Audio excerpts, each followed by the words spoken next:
Olá, queridos, graça e paz, abençoados com todas as sortes de bênçãos. Sejam todos bem-vindos a mais uma reflexão aqui pelo canal, tá bom? Como estão vocês? Espero que bem, reinando em vida e em perfeita vitória, em perfeita harmonia com o Criador.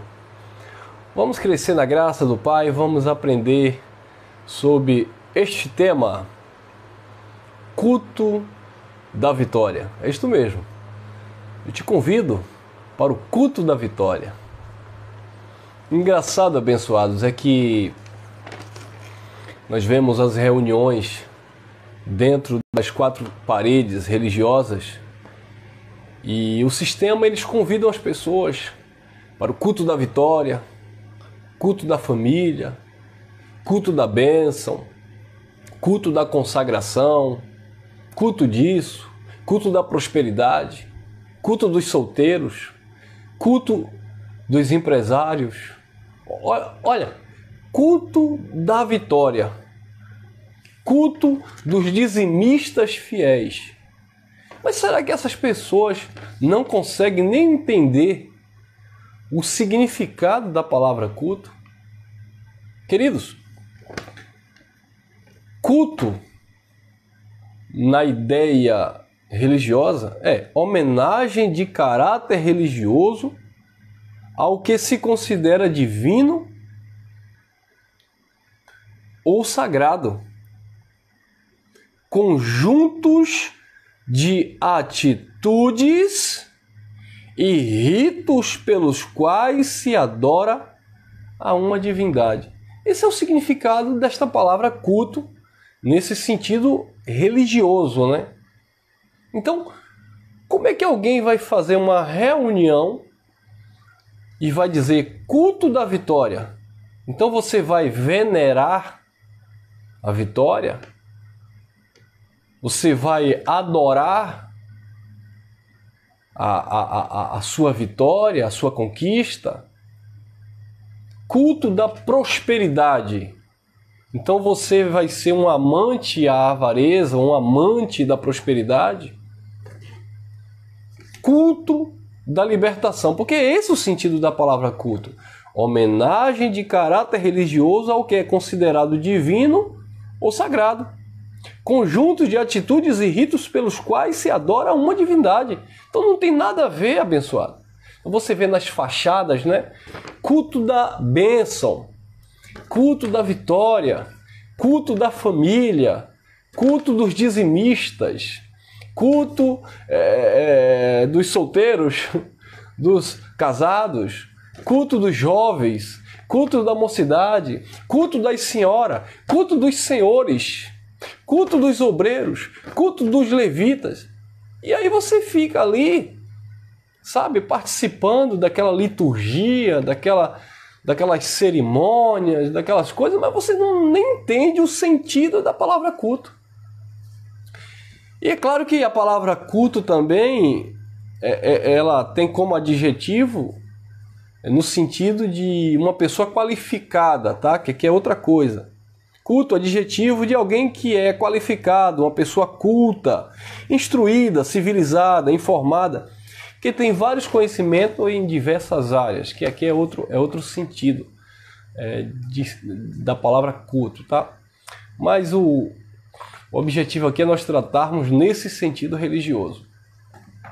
Bem verdade, quando nós em graça falamos de prestar um culto racional, ele de fato é racional.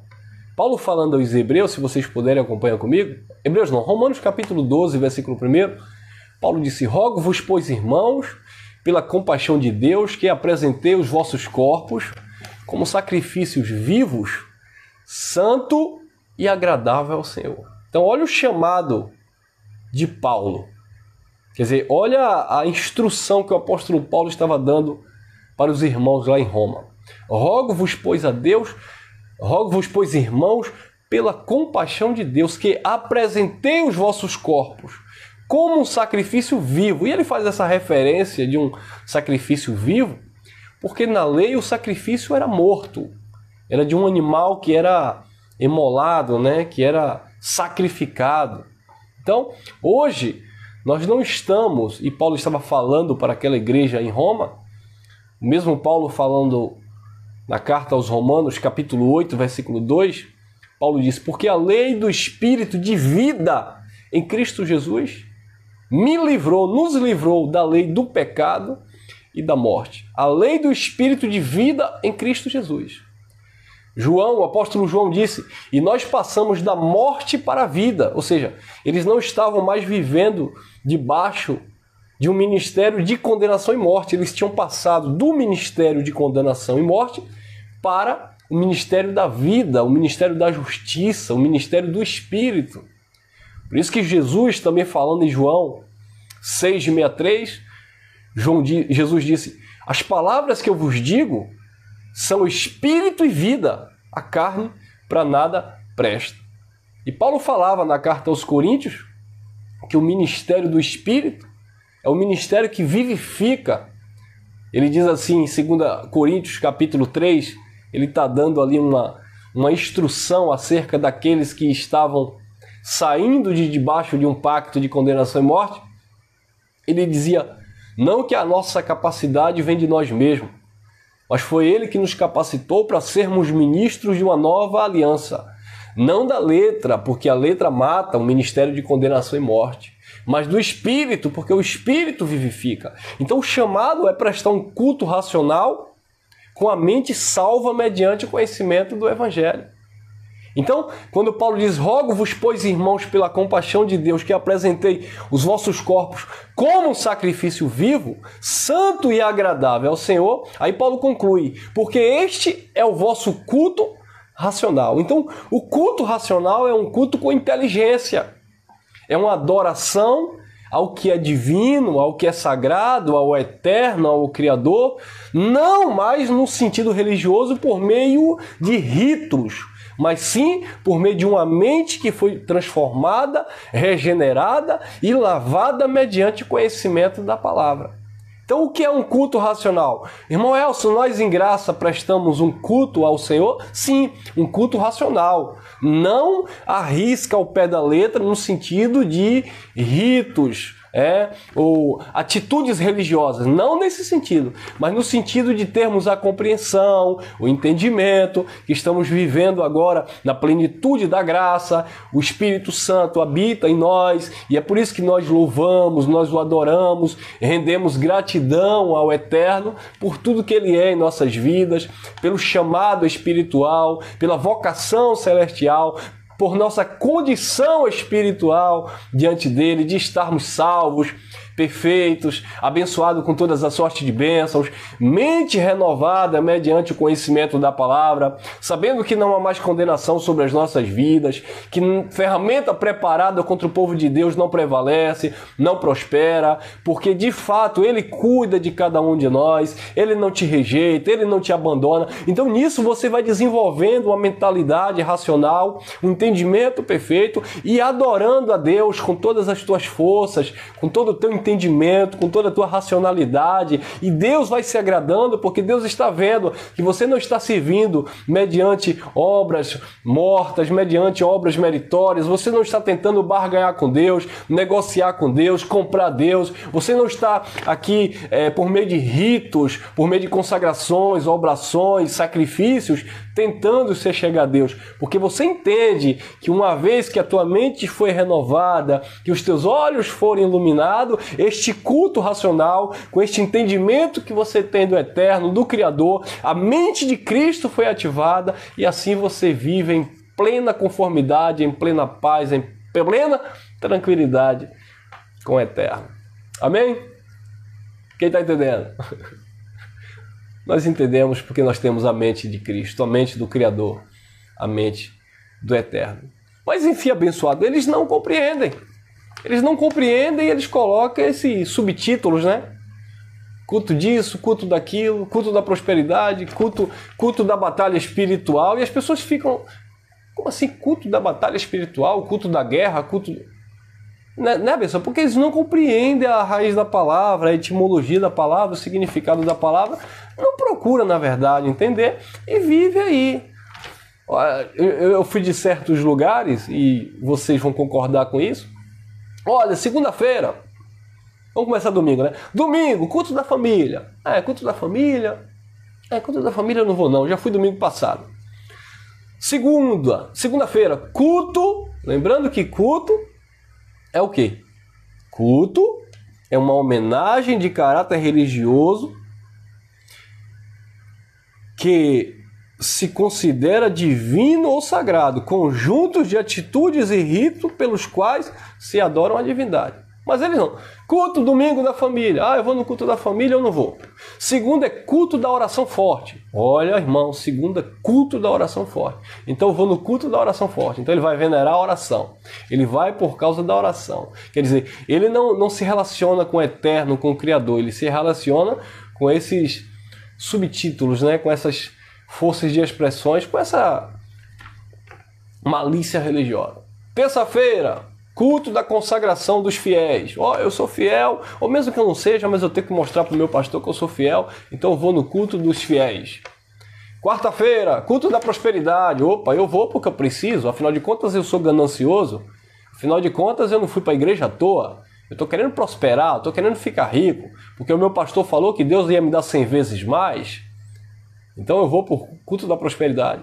Quinta-feira tem o famoso culto da vitória de uma determinada instituição religiosa. Olha, eu vou por culto da vitória. Glória, culto da vitória.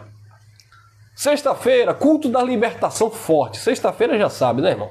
Culto da libertação. Então vamos lá para o culto da libertação. E sábado tem aquele culto da juventude, onde depois rola ali uma pizzaria, um refrigerantezinho, tal, aquela coisa toda. Então, abençoado, é lamentável ver muitos filhos de Deus seguindo essas doutrinas, sabe, várias e estranhas, que na verdade não chegam em lugar nenhum. Engraçado que no local que nos reunimos aqui em Lauro de Freitas, nós não temos, claro, não tem nada disso, culto daquilo. Tem apenas o nome ali, Ministério Graça e Verdade, MGV e tal, apenas um local de identificação para alguém que queira se reunir conosco. Mas não tem mais nada além disso. E algumas pessoas passam e perguntam, já me perguntaram outros irmãos, domingo aqui é culto de quê? É culto de ensinamento da palavra. Não, mas domingo de manhã aqui é escola dominical? À noite é culto da família? E que dia aqui é o culto da prosperidade? O que mais eles procuram é o quê? Em parte. Que dia é o culto da libertação? Então você vê que são pessoas que só se veem escravizadas. São pessoas que só se veem aprisionada, acorrentada. Por quê? Por causa dessa cultura religiosa. Culto de quebra de maldição. Então as pessoas vivem ali achando que estão debaixo de maldição, de perseguição, sabe? Porque tem demônios, espíritos malignos tentando destruir sua vida, sua família. E as pessoas vivem desesperadas atrás desses movimentos. Culto de consagração. Culto de consagração tem o que ir. Então, abençoado, é lamentável ver as pessoas vivendo desta forma. Vamos ler aqui alguns versículos, alguns textos. 1 João, capítulo 5, versículo 4. Olha o que diz. Porque todo aquele que é nascido de Deus vence o mundo. E esta é a vitória que vence o mundo, a nossa fé. Querido, não tem que ter culto da vitória, culto da prosperidade, culto de libertação, culto dos solteiros, culto dos casados, culto dos dizimistas fiéis, culto dos universitários, culto Não, abençoado. O culto ele deve ser um culto racional, com inteligência, com entendimento. Só isso. E quando você presta isso por fé, sabe? Quando você manifesta isso por fé, por certo, você sim é uma pessoa vitoriosa. Porque ninguém te engana. Você não é levado mais por vento de doutrina. Você tem convicção. Como disse Paulo, eu sei em quem eu tenho crido e eu estou certo que Ele é poderoso para guardar o meu depósito. Então, quando você faz isso por fé, você está seguro, sabendo que sobre a tua vida não há condenação. Quando você pratica esse culto racional por fé na palavra, no evangelho, você não fica aí batendo cabeça ali, aqui, acolá, buscando Deus no monte, buscando Deus na vigília, buscando Deus no copo com água consagrado, buscando Deus no sal grosso, buscando Deus na campanha de jejum, buscando Deus na campanha de Davi, buscando Deus na campanha da mulher do fluxo de sangue, e buscando Deus no culto profético, e buscando prosperidade no culto dos empresários, rosários. Não, abençoado. Isso é legalismo, paganismo, feitiçaria. Isso não tem nada a ver com o evangelho. Porque todo aquele que é nascido de Deus vence o mundo. E esta é a vitória que vence o mundo. A nossa fé. Fé na palavra do Eterno. Fé na palavra do Criador. Fé nele, abençoado. O justo viverá da fé naquilo que ele conquistou, daquilo que ele fez, daquilo que ele executou, daquilo que ele consumou no Calvário. E não atrás de culto disso e culto daquilo. Eu acredito que pelo título, muitas pessoas, curiosamente, vão assistir essa mensagem. Por quê? Porque quando a gente fala sobre isso, culto profético, eu vou liberar uma palavra profética. Hoje as pessoas gostam disso, o sistema religioso ama isso. Culto da bênção, culto da consagração, culto da libertação, as pessoas gostam desses movimentos, mas não entendem nem o sentido, o significado da palavra culto, religiosamente falando. Essa é a vitória que vence o mundo, a nossa fé. Olha lá em 2 Tessalonicenses, capítulo 1, versículo 3, diz assim, olha o que Paulo falou. Sempre devemos, irmãos, dar graças a Deus por vós, como de razão, porque a vossa fé cresce muitíssimo e o amor de cada um para com o outro abunda em cada um de vós. O amor estava aumentando, a fé estava crescendo muitíssimo. Então isso é um culto racional.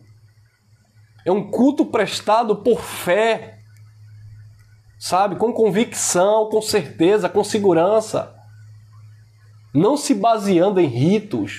Não é fé em um copo com água orada. Não é fé, sabe, em um sabonete consagrado. Não é fé em um óleo, nada disso, em uma rosa. Não é nada disso não, abençoado. É fé na palavra do Criador.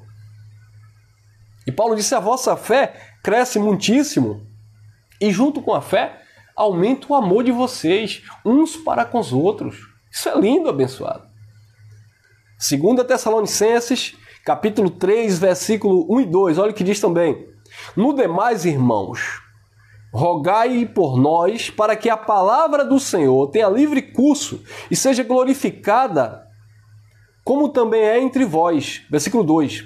E para que sejamos livres de homens maus e perversos, porque a fé não é de todos. Então, esta fé não pertence a todos. E de fato não pertence. Essa fé não é de todos. Porque quando falamos o Evangelho da Graça, aquele que contém, que tem esta fé logo se manifesta. Paulo disse à igreja de Roma, lá no capítulo 10, no versículo 17, a fé vem pelo ouvir e ouvir a palavra de Deus. Mas a fé não é de todos. A fé é dos eleitos de Deus. Então, quando você ouve a palavra da graça, quando você ouve o Evangelho, esta fé se manifesta. E você continua a ouvir o Evangelho, você continua a examinar, a interagir com a palavra, a desenvolver o conhecimento, esta fé vai crescendo muitíssimo. Aí Paulo disse, mas tomem cuidado. Paulo dizia, orem por nós para que sejamos livres de homens maus e perversos. Por quê? Porque esta fé não é de todos, não pertence a todos. Nem todos têm esta fé. Então muitas pessoas estão totalmente equivocadas, achando que estão vivendo a fé no Eterno, no Criador, no Cristo, na palavra, mas não estão, abençoados. A verdade é essa. Desculpa, eu não estou sendo radical, estou sendo sincero e direto. As pessoas têm fé, acreditam, e isso é uma fé natural, sabe? É uma fé manipulada, é uma fé adulterada, falsificada. As pessoas têm fé no envelope consagrado, têm fé, acreditam em uma palavra que o pastor disse que Deus revelou para ele, acredita em um lacinho vermelho, em um propósito disso, no propósito daquilo. As pessoas acreditam em uma folha de... acho que é folha de arruda, né? Atrás da orelha. As pessoas acreditam em em uma roupa branca, dia de sexta-feira, as pessoas acreditam no final do ano pular 7 ondinhas lá, tal. As pessoas acreditam nessas coisas. Mas as pessoas não acreditam na palavra do Eterno. Porque essa fé que é dom de Deus e ela é espiritual, ela não pertence a todos. Olha lá, Tito capítulo 1, versículo 1, disse Paulo: Paulo, servo de Deus e apóstolo de Jesus Cristo, segundo a fé dos eleitos de Deus e o conhecimento da verdade que é segundo a piedade ou a devoção. Então, abençoados, a fé, ela pertence aos eleitos de Deus, aos filhos. Agora, esta fé, ela só se manifesta, eu estou falando essa fé genuína, esta fé que é dom de Deus, ela só se manifesta mediante o conhecimento do Evangelho, da graça de Deus. Porque fora do conhecimento da graça de Deus, a fé que se manifesta é uma fé natural, é uma fé humana, é uma fé carnal, é uma fé religiosa, é uma fé que acredita no culto da vitória, no culto da prosperidade, no culto da quebra de maldição, porque eles não conseguem entender que não há condenação sobre a vida dele. Ele se vê debaixo de uma maldição quando a palavra do Eterno, e eu acredito, eu tenho fé nesta palavra, Gálatas 3:13, diz que ele levou no madeiro as maldições. Porque está escrito, maldito todo aquele que for pendurado no madeiro. Aquele que tem fé nas Escrituras, que tem fé na palavra do Eterno, eles compreendem em Isaías capítulo 53 que ele levou sobre si as dores e enfermidade e o castigo que nos traz a paz, ali falando para os judeus, mas essa paz chegou no nosso coração mediante a ministração da graça de Deus. Nós obtivemos também entrada pela fé a esta graça e estamos em paz com Deus por Cristo Jesus. Então foi aquilo que ele fez no Calvário, por aquilo que ele fez. Então isso é uma fé genuína. Isso sim é que é uma fé inteligente. Fé inteligente não é esta fé apresentada pela religiosidade, onde você precisa ter fé e que vai ter seu carro, sua casa, e levanta a mão e dê glória, e BBB, e olha, passa ali e coloca a mão e consagra que é teu. Nada disso, abençoado. Isso é religiosidade. Isso não tem nada a ver com verdades do Evangelho. A fé não é de todos, ela pertence aos eleitos de Deus. Eu vou ler esse texto, Paulo falando dos heróis da fé, está lá em Hebreus, capítulo 11.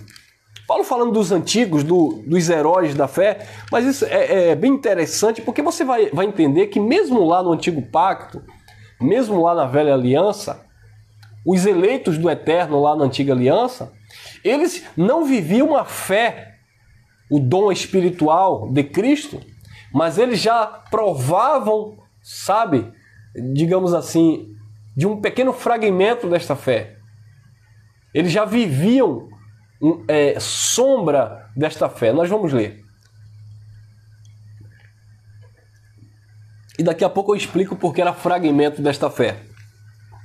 Olha lá, Hebreus capítulo 11, versículo 1 em diante. Ora, a fé é o firme fundamento das coisas que se esperam e a prova daquilo que não vê. Você não vê, mas é um firme fundamento daquilo que espera. Isso é fé. Você não tem que tocar, ver, sentir. Basta você crer. Paulo disse, eles creram e falaram. Nós cremos, por isso também nós falamos. Então a fé é o firme fundamento das coisas que se não vê e a prova daquilo que se esperam. 2. Eu vou ler o contexto. Porque por ela, por esta fé, os antigos alcançaram testemunhos. Pela fé, entendemos que os mundos, pela palavra de Deus, foram criados, de maneira que aquilo que se vê não foi feito do que é aparente. Pela fé, Abel ofereceu a Deus maior sacrifício do que Caim, pelo qual alcançou o testemunho de que era justo, dando Deus testemunho dos seus dons. E por ela, depois de morto, ainda fala. 5. Pela fé, Enoque foi transladado para não ver a morte, e não foi achado porque Deus o transladara, visto como antes da sua transladação alcançou testemunho de que agradara a Deus. Isso tudo por fé. Ora, a fé é o firme fundamento, 6. Ora, sem fé é impossível agradar-lhe, porque é necessário que aquele que se aproxima de Deus creia que ele existe e que ele é galardoador daqueles que o buscam. Pela fé, Noé, divinamente avisado das coisas que ainda não viam, temeu e, para a salvação da sua família, preparou a arca pela qual condenou o mundo e foi feito herdeiro da justiça, que é a segunda fé. 8. Pela fé, Abraão, sendo chamado, obedeceu, indo para um lugar que havia de receber por herança, e saiu sem saber para onde ia. Isso é fé, abençoado. Então, o culto da vitória ele é prestado por fé. Nós adoramos, nós o louvamos por fé. Tudo é fé no Eterno, no Criador. 9. Pela fé habitou na terra da promessa, como em terra alheia, morando em cabanas com Isaque e Jacó, herdeiros com ele da mesma promessa. Porque esperava a cidade que tem fundamento, da qual o artífice e construtor é Deus. Pela fé, também a mesma Sara recebeu a virtude de conceber e deu à luz fora da idade, porquanto teve por fiel aquele que ele tinha prometido. Pelo que também de um só já amortecido descenderam tantos em multidão como as estrelas do céu e como a areia inumerável que está na praia do mar. Todos estes morreram na fé, sem temerem, ou aliás, sem terem recebido as promessas, mas vendo-as de longe e crendo-a, abraçando-as, confessaram que eram estrangeiros e peregrinos na terra. Porque os que isto dizem claramente mostram que buscam uma pátria. Esta pátria, ela se manifestou, é a nova e eterna aliança que se revelou em nossos corações. São notícias, né, do reino eterno, do reino celestial, da nova Jerusalém que desceu do céu ataviada. Vou ler mais alguns versículos aqui para nós encerrarmos. Versículo 24. Pela fé, Moisés, sendo já grande, recusou ser chamado filho da filha de Faraó, escolhendo antes ser maltratado com o povo de Deus do que por um pouco de tempo ter o gozo, né, do pecado, tendo por maiores riquezas o vitupério de Cristo do que os tesouros do Egito, porque tinha em vista a recompensa. Pela fé, deixou o Egito, não temendo a ira do rei, porque ficou firme como vendo o invisível. Pela fé, celebrou a Páscoa e a expiação do sangue, para que o destruidor dos primogênitos lhe não tocasse. Pela fé passaram o mar vermelho como por terra seca, o que, intentando os egípcios, se afogaram. Pela fé caíram os muros de Jericó, sendo rodeados durante 7 dias. Pela fé, Raabe a meretriz não pereceu com os incrédulos, acolhendo em paz os espias. Então observe, abençoado, que tudo foi pela fé.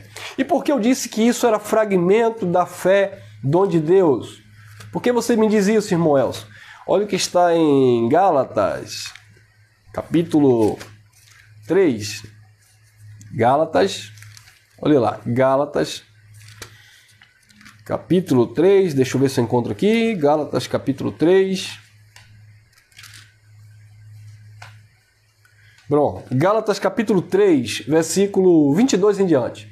Mas a Escritura encerrou tudo debaixo do pecado, para que a promessa pela fé em Jesus Cristo fosse dada aos crentes. Mas, antes que a fé viesse, estávamos guardados debaixo da lei, encerrados para aquela fé que se havia de se manifestar, de maneira que a lei nos serviu de aio, de condutor, até Cristo, para que pela fé fôssemos justificados. 25. Mas depois que a fé veio, já não estamos debaixo de aio, porque todos sois filhos de Deus pela fé em Jesus Cristo. Perceberam, abençoado? Todos filhos de Deus pela fé em Jesus Cristo. Então, queridos, nós prestamos um culto racional. Nós louvamos, nós agradecemos por tudo que Ele é em nossas vidas.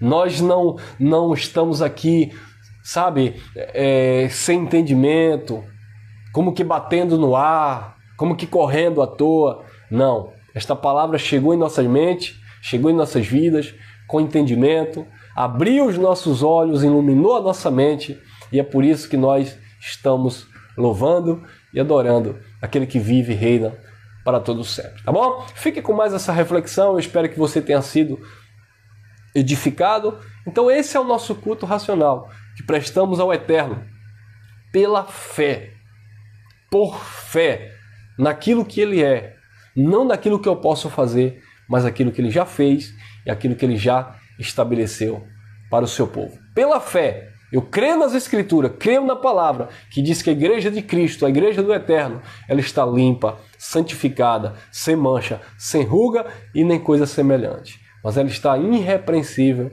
em amor diante do Criador. Pela fé, nós somos abençoados com todas as sortes de bênçãos. Pela fé, você está reinando em vida e em perfeita vitória. Pela fé, nós entendemos que tudo nós podemos naquele que de fato nos fortalece e a sua graça nos basta, porque o seu poder se aperfeiçoa nas nossas fraquezas. Amém? Graça e paz, obrigado aí pelo like, pelo teu comentário, compartilhe aí à vontade e vamos que vamos crescer a cada dia na graça e no conhecimento. Obrigado pela paciência de sempre e até a próxima.